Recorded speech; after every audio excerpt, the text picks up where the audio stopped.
Hello বন্ধুরা, আজকে lead কোডের একটা প্রবলেম আছে। প্রবলেমটার নাম হচ্ছে এমপ্লয়ি ইম্পর্টেন্স। তো সেই প্রবলেমটা হচ্ছে 690 নম্বরের প্রবলেম। হ্যাঁ, 690 নম্বরের প্রবলেম, ইম্পর্টেন্স।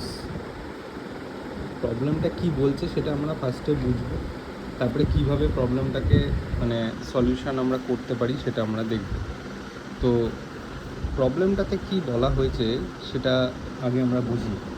ধরো যাক একটা এমপ্লয়ির ক্লাস আছে, হ্যাঁ, সেই ক্লাসের মধ্যে কি কি আছে? এমপ্লয়ি আইডি আছে, এমপ্লয়ি ইম্পর্টেন্স আছে, আর এমপ্লয়ির কোনো ওই পার্টিকুলার এমপ্লয়ির পার্সপেক্টিভে কোনো সাবঅর্ডিনেটস, অর্থাৎ তার আন্ডারে কোনো এমপ্লয়ি আছে কি নেই সেটা বোঝা যাচ্ছে, সেইটা আছে। এই ক্লাসটা দেওয়া আছে এবং এরকম অনেক কটা ক্লাসের লিস্ট দেওয়া আছে। তা ক্লাসটা দেখতে কেমন আমরা একবার দেখে নিই।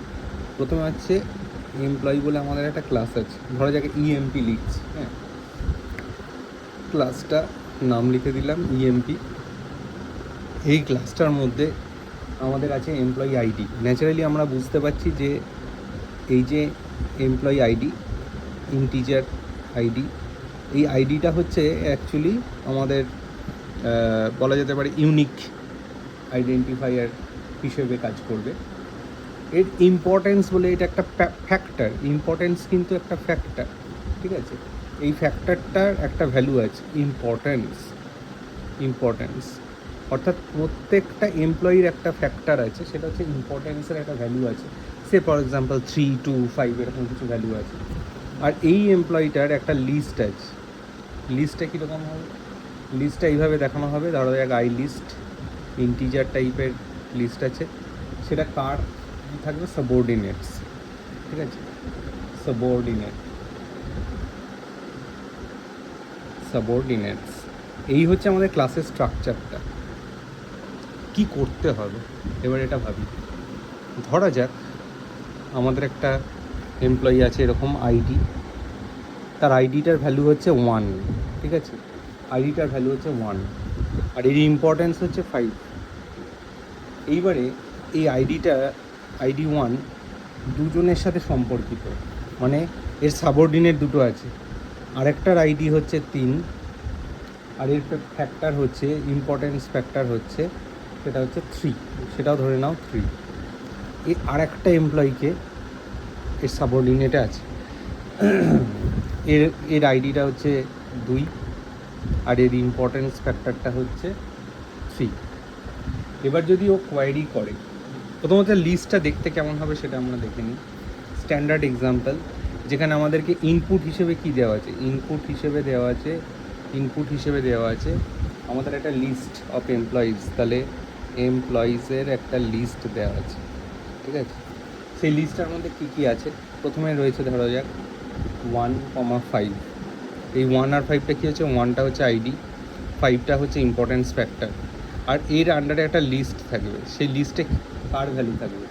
সেই লিস্টে দুটো আইডির ভ্যালু থাকবে, অর্থাৎ এখানে কে কে আছে? 2 আছে আর 3 আছে। দেখো, আইডি 2, আইডি 3, লিস্টটা হয়ে গেল, ঠিক আছে? এইটা হচ্ছে আমাদের প্রথম ব্যাপার। আচ্ছা, এবার কমা দেওয়া থাকলো। কমা দেওয়ার পরে আরেকটি এলো, আরেকটা এমপ্লয়ির গল্প ঢুকলো। সেই গল্পটা হচ্ছে 2 অর্থাৎ এমপ্লয়ি আইডি 2। তার ইম্পর্টেন্স ফ্যাক্টর কত? 3। তাহলে কমা দিয়ে 3 লিখে দিলাম। তার আন্ডারে কি কোনো এমপ্লয়ি আছে? না। তাহলে লিস্টটা কী হবে? একটা এমটি লিস্ট হবে, সেই জন্য একটা এমটি লিস্ট করে দিলাম, কমা দিয়ে দিলাম। 3 নম্বর এমপ্লয়িতে কে আছে? আইডি হচ্ছে কত? আইডি হচ্ছে 3। আইডি হচ্ছে কত? আইডি হচ্ছে 3, রাইট? এর ইম্পর্টেন্স ফ্যাক্টর কত? এর ইম্পর্টেন্স ফ্যাক্টর হচ্ছে 3। এর আন্ডারে কোনো এমপ্লয়ি আছে? না, সুতরাং একটা এমটি লিস্ট। এইটা হচ্ছে তোমার ইনপুট, ওকে? এবার যদি ওরা বলছে যে আমার ইনপুটে থাকবে একটা আইডির নাম্বার যদি 1 দিয়ে দেয়, তাহলে আমার আউটপুট কত হবে? তাহলে আমার আউটপুট হবে 5 + 3 + 3, অর্থাৎ 1-এর জন্য আমার ইম্পর্টেন্স ফ্যাক্টরটা হবে কত? 5 + 3 + 3, দ্যাট ইজ 11। এইটা হচ্ছে আমার আউটপুট, ওকে? এটা হচ্ছে আমার আউটপুট। তো এইটা একটা ধরা যাক এক্সাম্পল। আর একটা এক্সাম্পল আমরা বলছি, এই দুটোই লিড কোডের এক্সাম্পল। সেটা কি বলা হয়েছে, সেটা হচ্ছে এরকম একটা আইডি রয়েছে, এই আইডিতে 1 দেওয়া আছে, ধরা যাক আইডি হচ্ছে 1, এর ইম্পর্টেন্স ফ্যাক্টর হচ্ছে 2, এই একজনকে পয়েন্ট করে রয়েছে, তার আইডি হচ্ছে 5, যার ইম্পর্টেন্স ফ্যাক্টর হচ্ছে -3। এবার যদিও কোয়ারি মারে, ইনপুটটা এইরকমভাবে ইনপুট দেওয়া আছে, ধরা যাক ইনপুট আর লিখছি না, ইনপুটটা কীরকম আছে বোঝাই গেছে, একটা লিস্টের একটা ইনপুট থাকবে। তো এর আইডিটা যদি 5 হয় তাহলে আনসার কত হবে, অর্থাৎ ইম্পর্টেন্স ফ্যাক্টর কত আসবে, ইম্পর্টেন্স ফ্যাক্টর আইএফ এর ভ্যালু কত হবে, -3 হবে, কারণ ও 5টা দিয়ে কোয়ারি মেরেছে, এটাই লিফ নোড। তো এটাকে কি করে আমরা অ্যাটাক করব, ন্যাচারালি বোঝা যাচ্ছে এটা একটা গ্রাফের প্রবলেম। তো এটাকে আমরা বেসিক্যালি ডিএফএস দিয়ে সলভ করতে পারি, কারণ আমাদের ডেপথ ওয়াইজ ট্রাভার্স করতে হবে, ট্রাভার্স করার পরে আমাদের অ্যাকচুয়ালি জিনিসটাকে বার করতে হবে, মানে ইম্পর্টেন্স ফ্যাক্টরটাকে বার করতে হবে। তো ফলে তো আমাদের যেটা করতে হবে সেটা হচ্ছে ডিএফএস দিয়ে জিনিসটাকে সলভ করা যেতে পারে। এবার এখানে একটা প্রশ্ন আসছে যে ডিএফএস করবার আগে আমাদের তো একটা গ্রাফের আকারে সাজাতে হবে, তাই না? আমাদের ডিএফএসটা আমরা করব, সেই ডিএফএসটা করবার আগে আমাদের কী করতে হবে, একটা গ্রাফের আকারে সাজাতে হবে। তো সেই সাজানোটা কীভাবে সাজানো যেতে পারে, ভালো কথা। তাহলে আমরা একটা হ্যাশ বা এই জাতীয় কিছু হ্যাশ টেবিল টাইপের কিছু একটা নিয়ে নিতে পারি, যেখানে আমাদের ইউনিক কী আছে। ধরা যাক আমাদের 4টে এমপ্লয়ি রয়েছে, 1 2 3 4, এবং তাদের কিছু কিছু সাবঅর্ডিনেটস আছে। তাহলে আমরা সেটাকে কীভাবে সাজাবো, আমরা যদি এরকমভাবে একটা এমপ্লয়ি একটা হ্যাশ সেট নিয়ে নিই, যেখানে আমাদের 1 2 3 and 4, এই 4টে হচ্ছে আমাদের ধরা যাক কি, অর্থাৎ এমপ্লয়ি আইডি।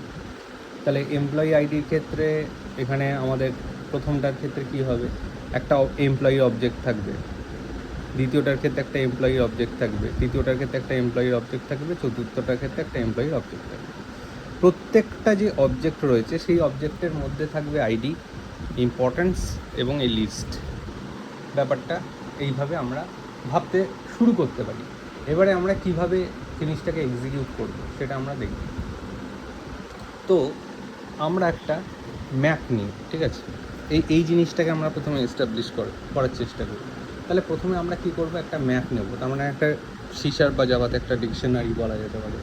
তো ডিকশনারিটা DICTIONARY, ডিকশনারি হচ্ছে আমাদের একটা বিল্ট ইন অবজেক্ট, যার একটা কি থাকে, কিটা হচ্ছে এখানে ইন্টিজার টাইপের, আর অবজেক্ট আমরা বললাম এমপ্লয়ি টাইপের নিয়ে নিলাম। আমরা প্রথমে স্টোর করব, কিচ্ছু ভাববো না, স্টোর করব। তাহলে ইএমপি ম্যাপ হিসেবে আমরা একটা ম্যাপ নিলাম। এবার ম্যাপ নেওয়ার পরে আমরা কি করব, এবার এটাকে ইনস্ট্যান্স তৈরি করলাম, ধরা যাক সেম জিনিসটা নিউ ডিকশনারি ... আমরা এটা ইনস্ট্যান্স তৈরি করলাম। এইবারে আমাকে এইটাকে তো পপুলেট করতে হবে, এমপ্লয়ি ম্যাপটাকে তো পপুলেট করতে হবে। এটাকে আমরা কীভাবে পপুলেট করব, তারপরে আমরা একটা ফর ইচ লুপ চালাই। ফর ইচ লুপে আমরা কি করব, প্রত্যেকটা এটাকে ভ্যান না করে এমপ্লয়ি করে দিই, কারণ এমপ্লয়ি আমাদের কাছে একটা নোন ক্লাস। এমপ্লয়ি ইএমপি করে দিচ্ছি, ইএমপি ইন এমপ্লয়িজ, তাই তো, EMPLOYEES, এমপ্লয়িজ।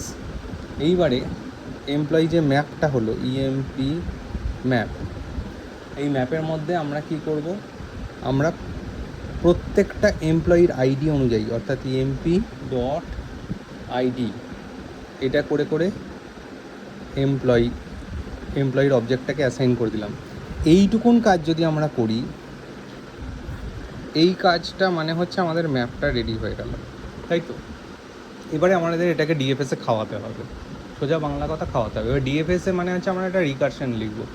রিকারশনটা লিখতে গেলে আমাদের কি করতে হবে, আমাদের প্রত্যেকটা মুহূর্তে, ভালো করে ভেবে দেখো, প্রত্যেকটা মুহূর্তে আমাদেরকে কিন্তু একটা কারেন্ট এমপ্লয়ি বার করতে হবে। কারেন্ট এমপ্লয়িটা কার হিসেবে বার হবে, কারেন্ট এমপ্লয়িটা বার হবে এই ম্যাপ থেকে, এই ম্যাপের প্রত্যেকটা এলিমেন্ট থেকে।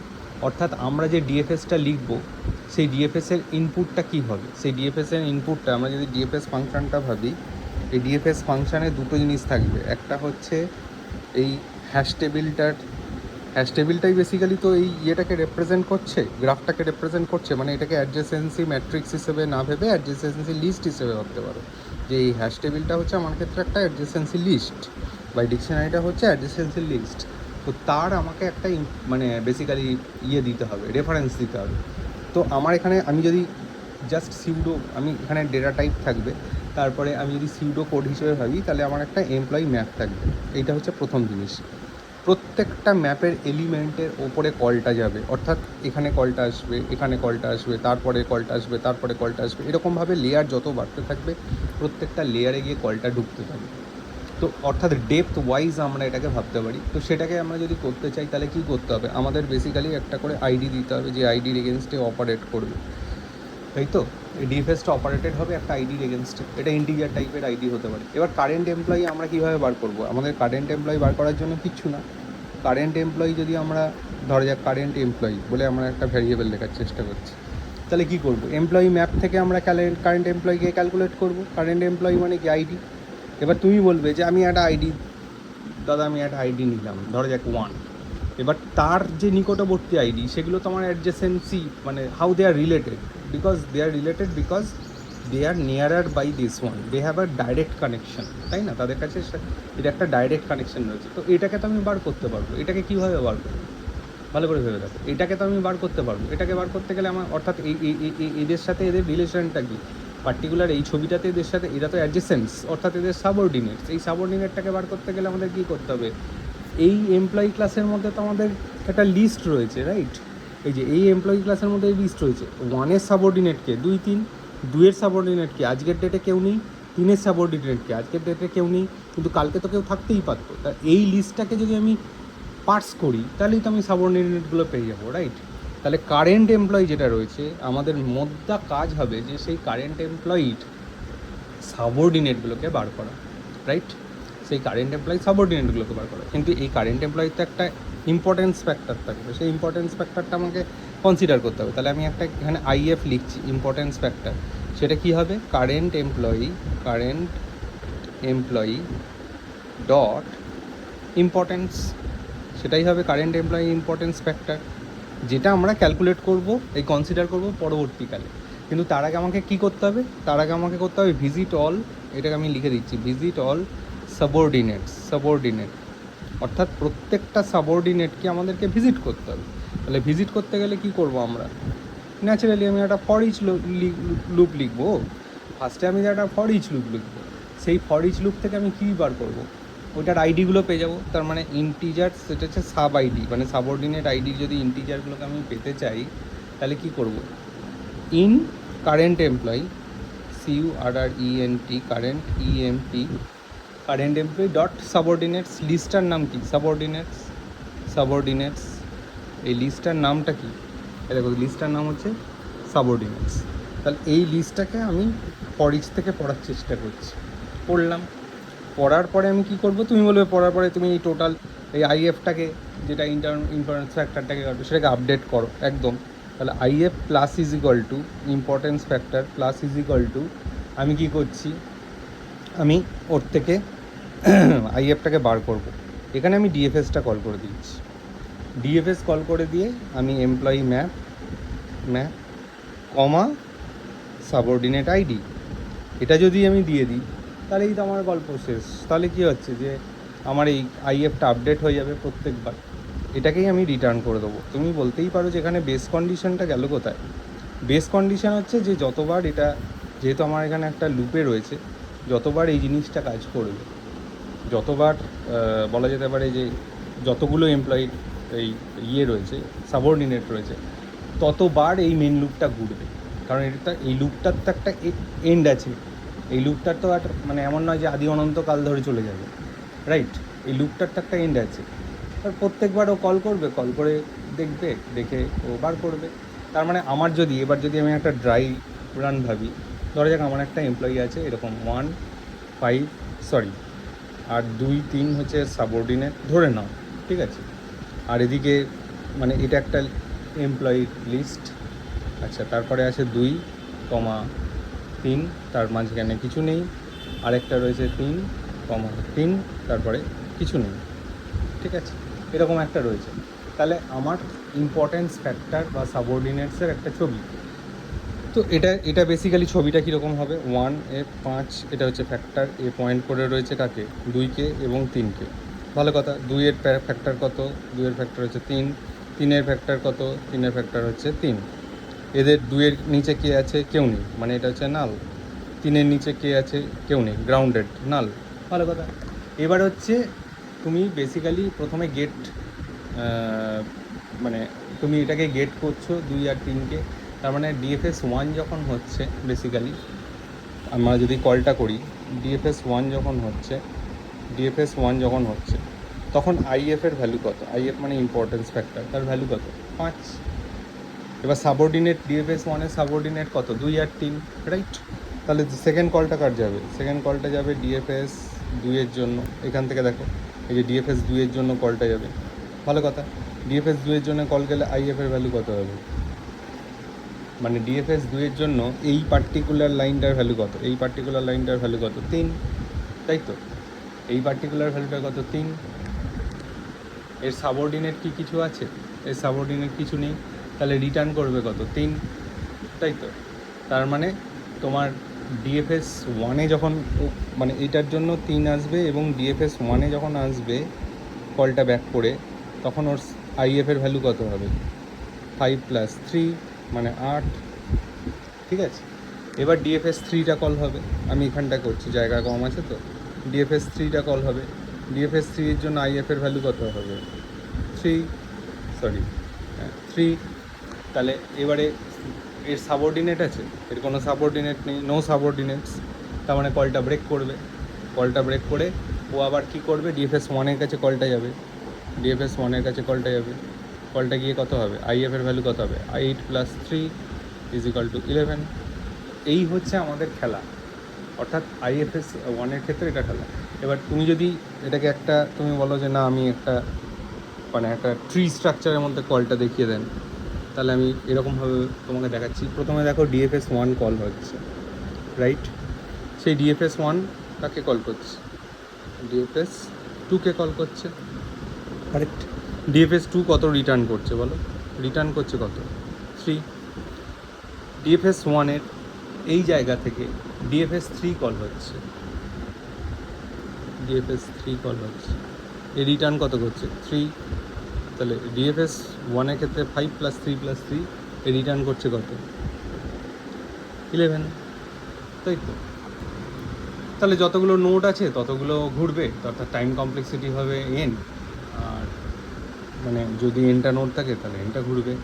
এটা খুব সিম্পল একটা প্রবলেম, আশা করি সবাই বুঝতে পেরেছো। যদি কোনো অসুবিধা থাকে, এটা পুরোটাই রিকারশন দিয়ে করা হয়েছে, ডিএফএস দিয়ে, অসুবিধা থাকে তাহলে জানিয়ে নাও।